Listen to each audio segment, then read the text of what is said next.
Good morning, everyone. Welcome to First and Goal. I'm your host, Lavo Oriana, on this Wednesday morning. All right, guys. So we have officially had concluded Week 6 in the NFL season, and it's a lot to talk about. The Cowboys getting embarrassed on Monday Night Football. Are the Chiefs still the best team in football after their performance against the Buffalo Bills? The Giants finally got their first win. Is it really a win, or did they really screw themselves over again? And lastly, what's going to happen with Cleveland? Should the Cleveland Browns get rid of Baker Mayfield after another bad performance? Second time this season. All right, guys. So let's kick it off. So Cowboys. Now, I said last week that you got a feel for Dak, that he ended up, tearing his ankle. And I don't know. I felt like after what I saw from this past, performance from Andy Dalton, I mean, sure, he looked rusty, and that was kind of expected. But I don't know. I think Dak ended up getting more, having more leverage just because of the fact that, hey, he was at the negotiating table with Jerry Jones and Stephen Jones, and he wanted more money. And there was rumors about him wanting to get closer on the lower end of $40 million a year, and he wanted to get, I think Jerry wanted to offer him somewhere in the 30s, whether it's like 32, 33, similar to what Jared Goff and Carson Wentz ended up receiving, because those quarterbacks were in the same draft class as Dak Prescott. Only difference is Dak was not a first round pick. Dak was a fourth round pick. So this is why Jerry's playing hardball, because he still sees a fourth round value on Dak Prescott. Well, to tell you the truth, look, Dak Prescott should have never fell down to the fourth round. I know he was at Mississippi State, and he's proving that he is playing at a first-round pick talent. And the Cowboys look like they really depend on Dak Prescott, because we all said before, he depends on Ezekiel Elliott. He depends on Ezekiel Elliott. Well, look what happened this past Monday. They got blown out, 38-10. Now, if you looked at the game, if you saw it, it wasn't even that close. And wasn't even that close. They were down by 28 points at the end of the game. Yeah, but honestly, it felt like they were down by at least 50. Andy Dalton having to throw the ball over 50 times. I think he threw the ball exactly like 54 times. At one point, he couldn't connect with anybody on, I think it was in the fourth quarter. He had some ridiculous drive where it was a 17-play drive. He tried throwing into Michael Gallup 3 times in the end zone, and the only reason why the series got extended is just because of constant holdings on defense, or it was pass interference. And even after numerous amount of attempts, he still couldn't find anybody in the end zone until the very last down, when he wasn't even looking at Amari Cooper, but Amari Cooper just ended up cutting through across the middle, and he just finds a wide open Amari Cooper, and there you go.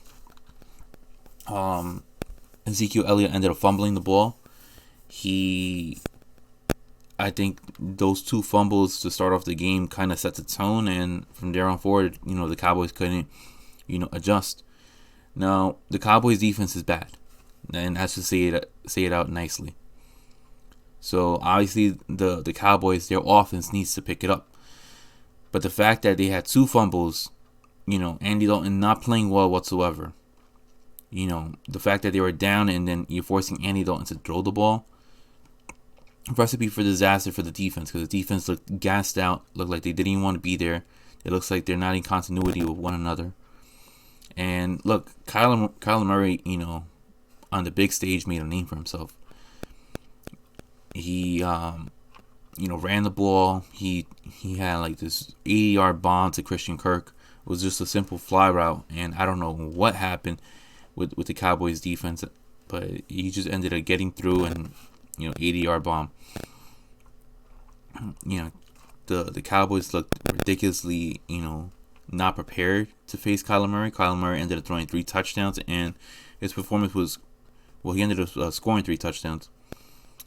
But his performance was ridiculous. And then he had Kenyon Drake, running the ball 20 times for 164 yards and 2 touchdowns. I mean, the last touchdown was just one of those, like, all right, the game was already over, and he ended up, just bursting through the scene. So it was just more padded stats, but still, Cowboys got annihilated on Monday Night Football.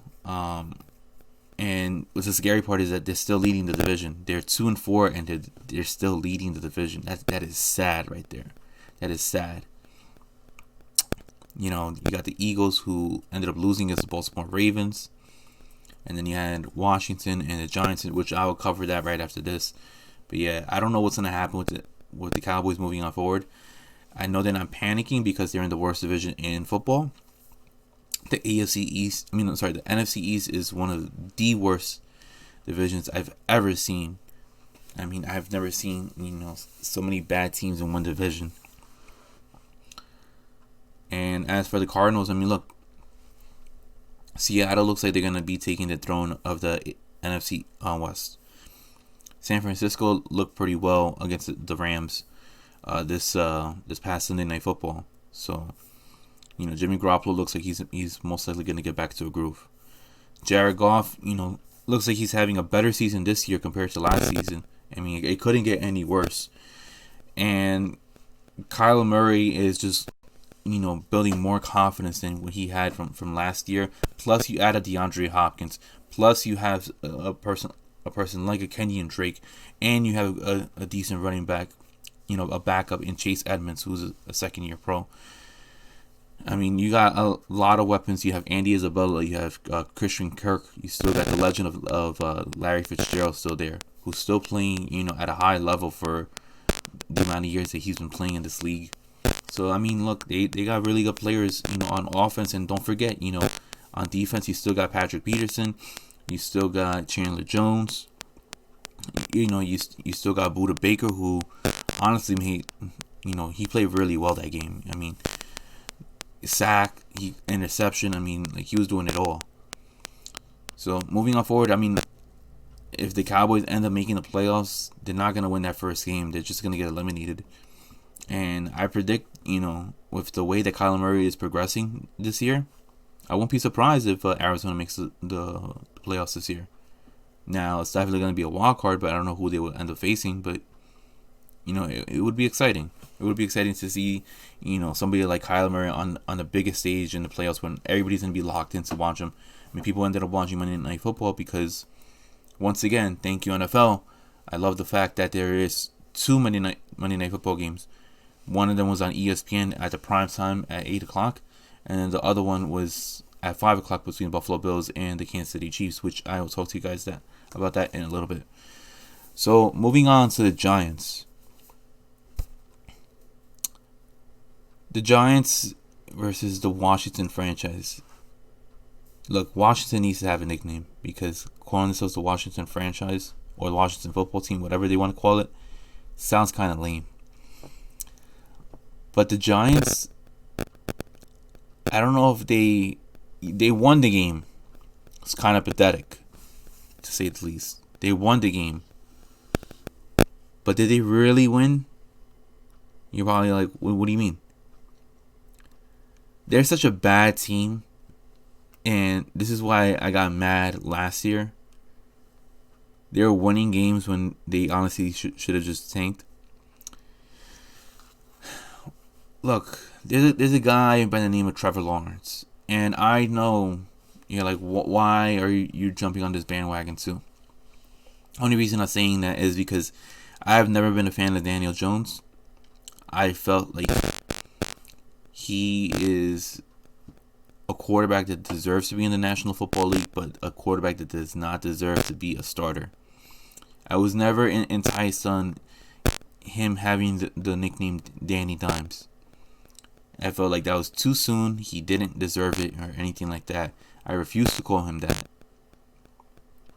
And look, his performance he had this past Sunday, 12 for 19 passing, threw 112 yards. 112 yards. 112 passing yards throughout the game.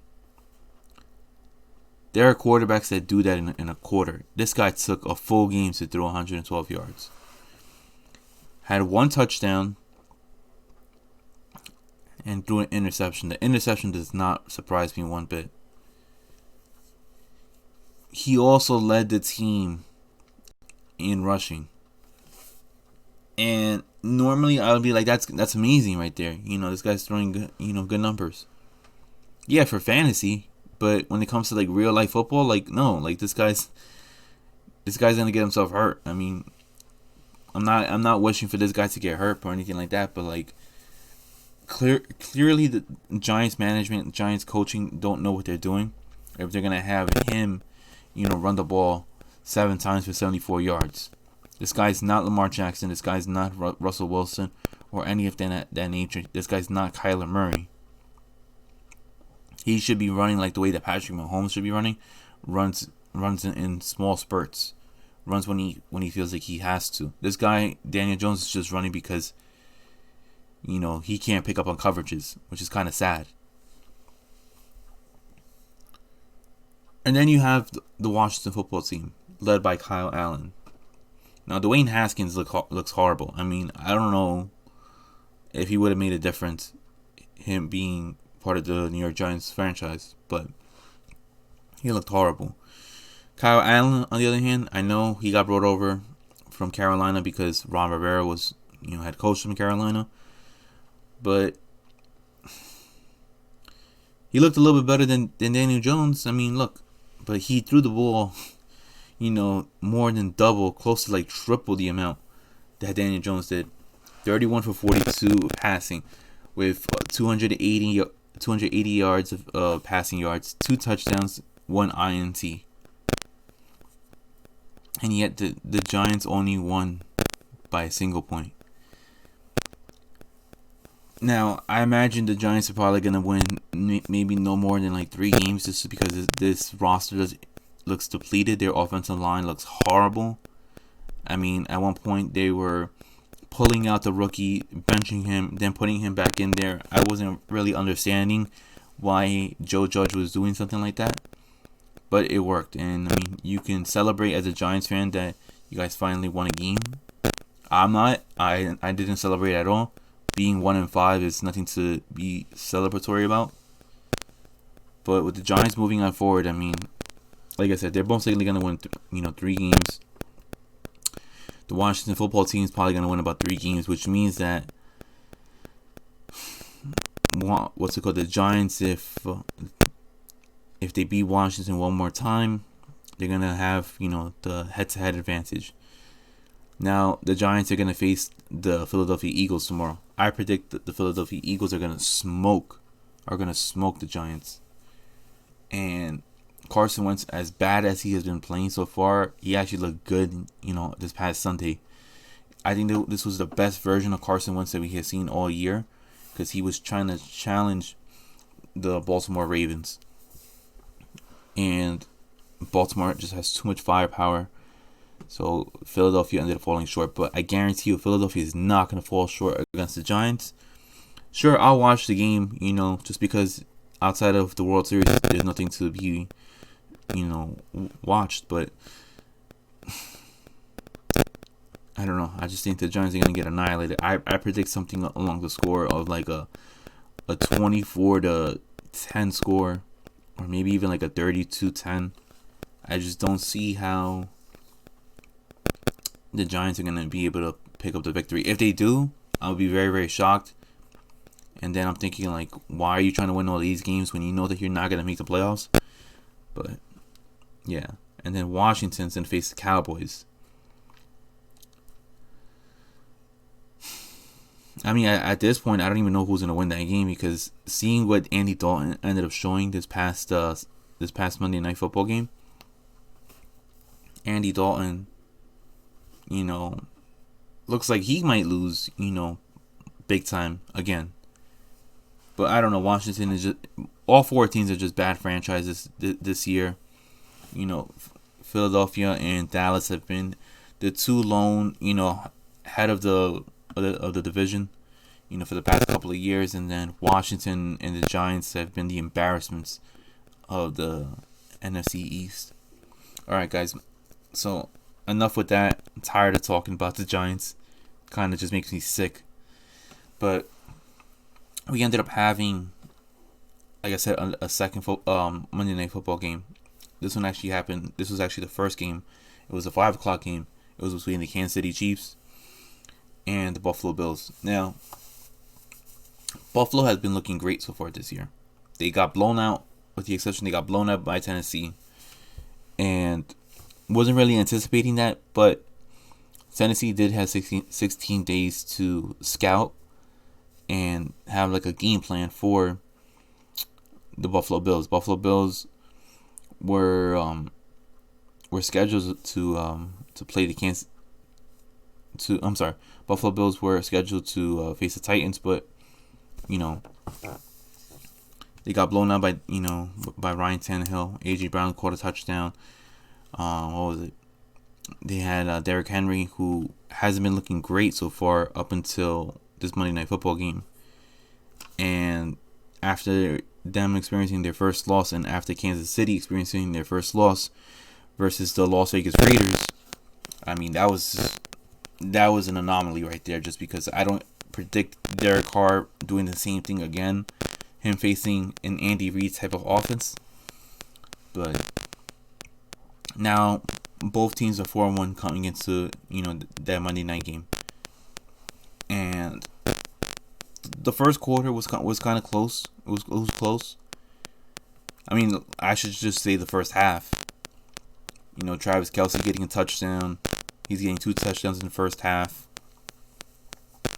And, I mean, what's it called? Harrison Buckner missing an extra point. But after that first half, I think it was like 13-10 or something like that. It was not even close at that point. Look, Clyde Edwards-Helaire looked phenomenal. Whoever has him in fantasy, you guys really lucked up, just because of the fact that,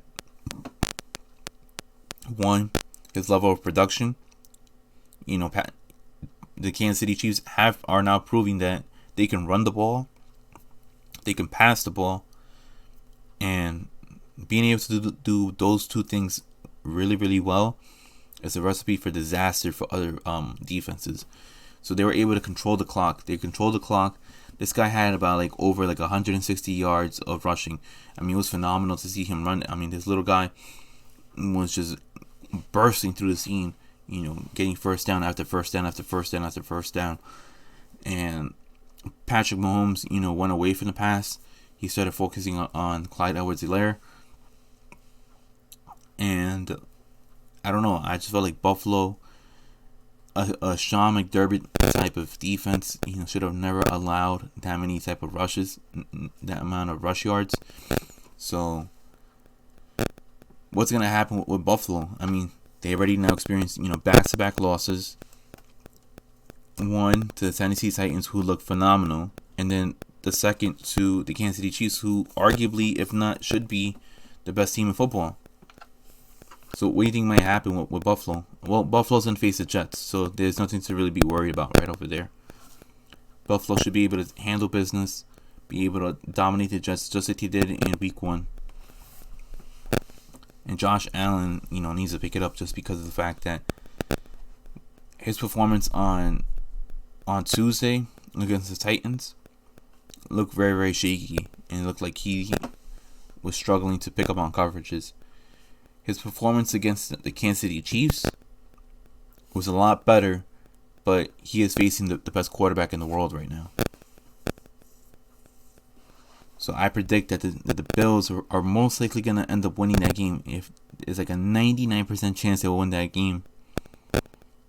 I predict a score somewhere around the ballpark of a, give or take, I want to say like a 35-17 score. Buffalo should win by that much. As for the Kansas City Chiefs, now Kansas City, they look phenomenal so far. They had that one hiccup against the Raiders. I don't really expect the Raiders to keep putting that type of performance with them against the Chiefs. The second time go around. But are the Kansas City Chiefs the best team in football? And to me, if you had to do the rankings, yes, absolutely. Because I'll do it right now for you. I would say Pittsburgh is ranked number 5. Tennessee is ranked number 4. You got to have the Packers 3. Tampa 2. What's it called? Kansas City 1. And look, I mean, Pittsburgh has looked phenomenal so far this year. They're 5-0. I would put Baltimore in there, but since Baltimore got smacked by Kansas City, I can't put them in there. Tennessee has looked phenomenal so far. And I wouldn't be able to put the Bears just because I don't trust Nick Foles. I don't trust Mitchell Trubisky. Oh, I'm sorry. I gotta redo that whole thing again. All right. I completely forgot a team. So I would have to put up there the Tennessee Titans number 5. Right? I had to leave the Packers out there. I'm sorry. I totally confused the team. The Pittsburgh Steelers number 5. The Tennessee Titans number 4. The Seattle Seahawks number 3. They're looking great out there. The Tampa Bay Bucks number 2. And then the Kansas City Chiefs number 1. Yeah, I completely ended up mixed matching. I was thinking of for some reason the Packers when I was really thinking about the Seahawks, just because I knew Russell Wilson was he was undefeated still, but that's neither here or there. But yeah, so that's my list right there, and I just feel like Kansas City is just head and shoulders better than everybody else. You got the best tight end in football. You got the speediest receiver in football in Tyreek Hill. You got a very explosive running back in Clyde Edwards-Helaire. You got receivers like McCole Hardman, Sammy Watkins. You got Big Red as your head coach. You got Eric Bieniemy, as your offensive coordinator. I mean, you got tons of gadgets out there for Patrick Mahomes to be able to use. And did I forget to say? I know I had it in the previous video. Did I forget to tell you that Le'Veon Bell is now going to be the new running back for the Kansas City Chiefs? How did I forget to tell you guys that? Look, Le'Veon Bell ended up signing with the Kansas City Chiefs after being released by the New York Jets. Now, this is more offensive firepower right here. Now, Le'Veon Bell is predicted to play this week against the Denver Broncos. And look, the Denver Broncos look like they're going to get smacked around. They're going to get a good smacking by the Kansas City Chiefs. So, look, they're firing on all cylinders right now. They got tons of offensive gadgets that they could play with. You still got Tyrann Mathieu on defense. You still got Sorensen on defense. You got Chris Jones. And look, they just have tons and tons and tons. Oh, I forgot to say Bashaud Breeland also as a corner. They got tons of players that could play. They got playmakers on both sides of the ball. Honestly, I predict Kansas City, they could possibly go 14-2. 14-2 is what I'm gonna predict, and they're gonna smack the Denver Broncos somewhere around the ballpark of a 38 to a 10 score. I don't predict whoever's leading for Denver, whether it's Drew Lock or that other guy. Don't think that they're gonna be able to handle Kansas City's firepower. Now, last topic. Now we ended up having, like I said, Pittsburgh, who's been looking great so far, go against the Cleveland Browns. Now Cleveland has looked phenomenal too. Don't get me wrong; they had that great performance against the Cowboys. They came into this game, 4-1. Cleveland, to me was just a little bit shocking to see how their results were. They had a good performance with the Colts. They had a good performance, obviously, with Washington, which they should have. And their lone hiccup was against the Ravens. So, going into that game, I'm thinking, all right. Oh, I forgot to even say they beat up on the Bengals, in which they should have too. So going into that game, Cleveland was 4-1. And man, I was really, really excited about this game just because Myles Garrett was going to face the Steelers for the very first time since that Mason Rudolph incident. But like Conor McGregor says,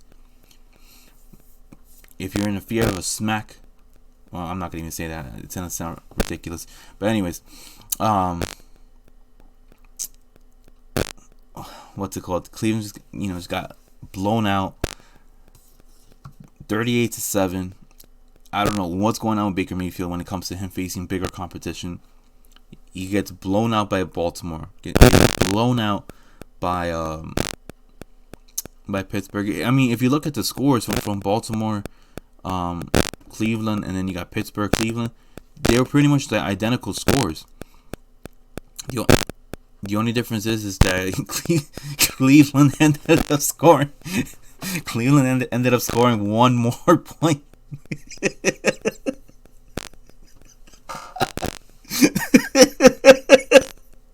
Cleveland just improved by scoring one more point.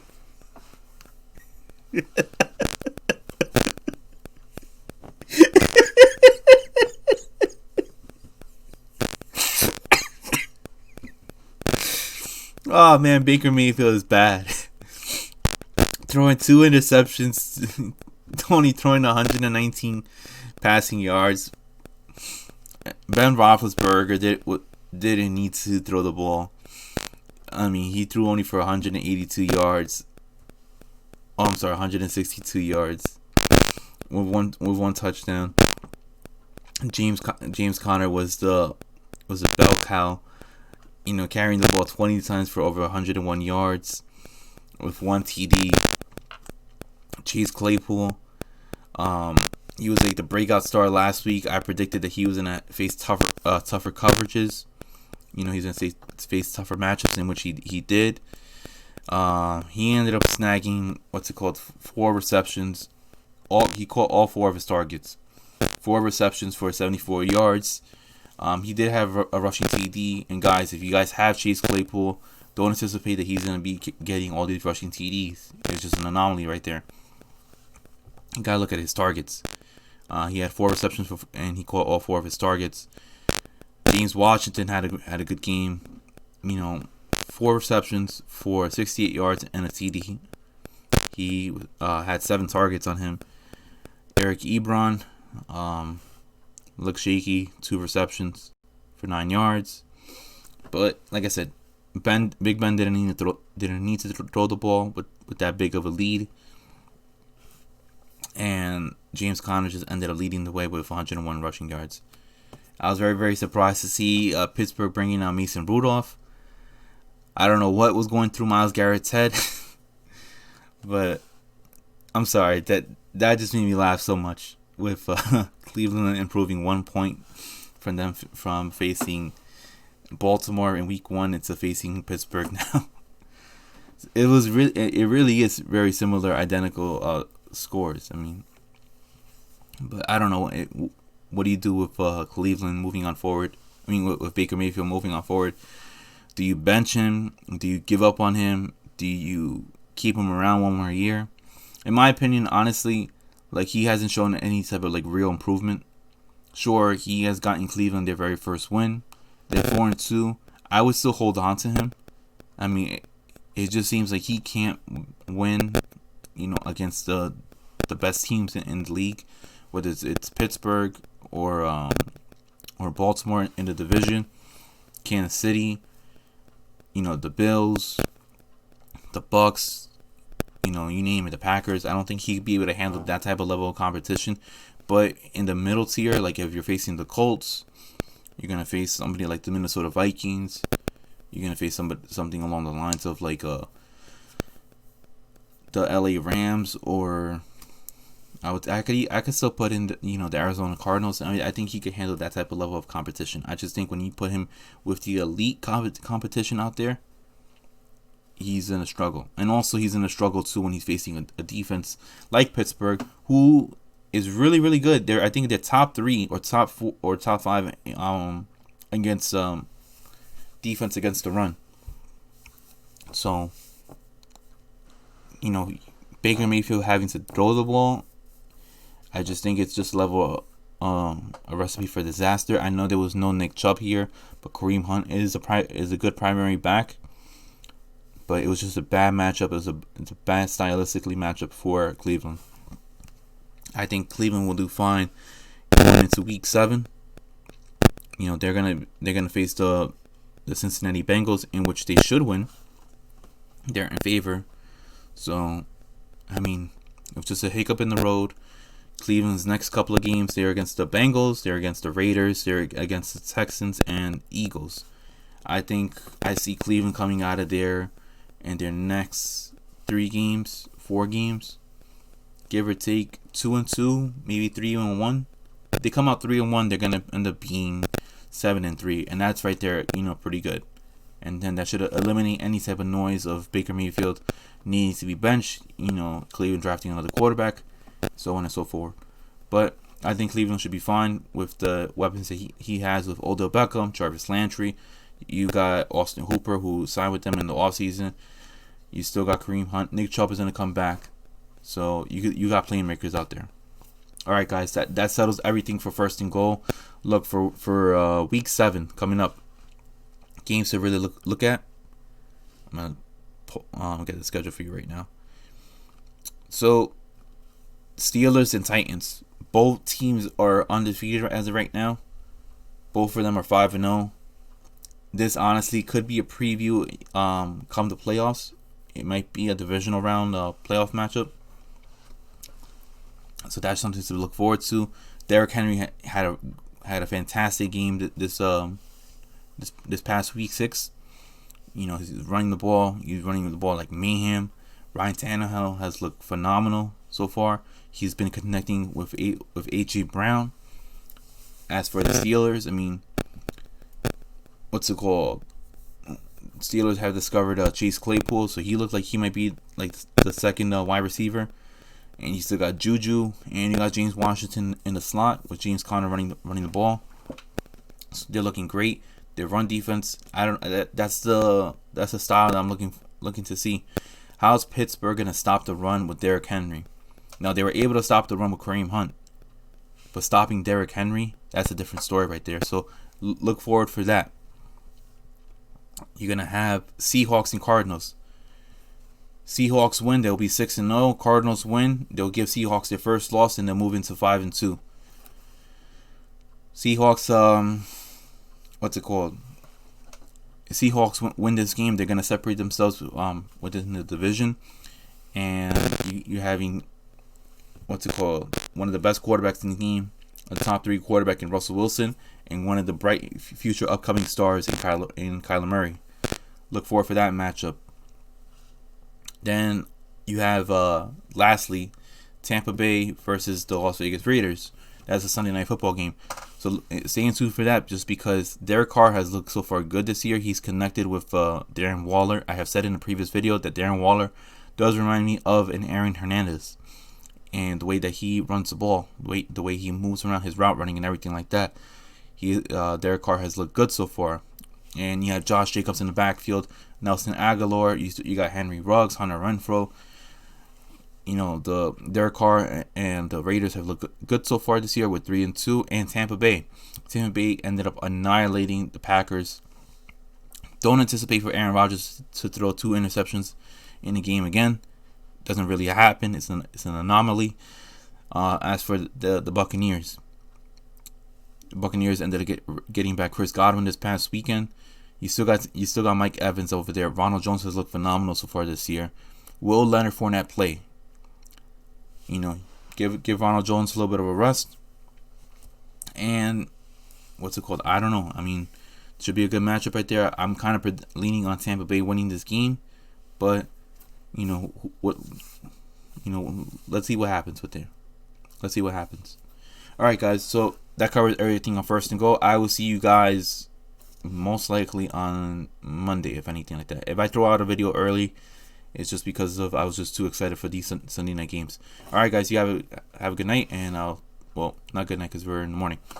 I'll talk to you guys later. All right, peace.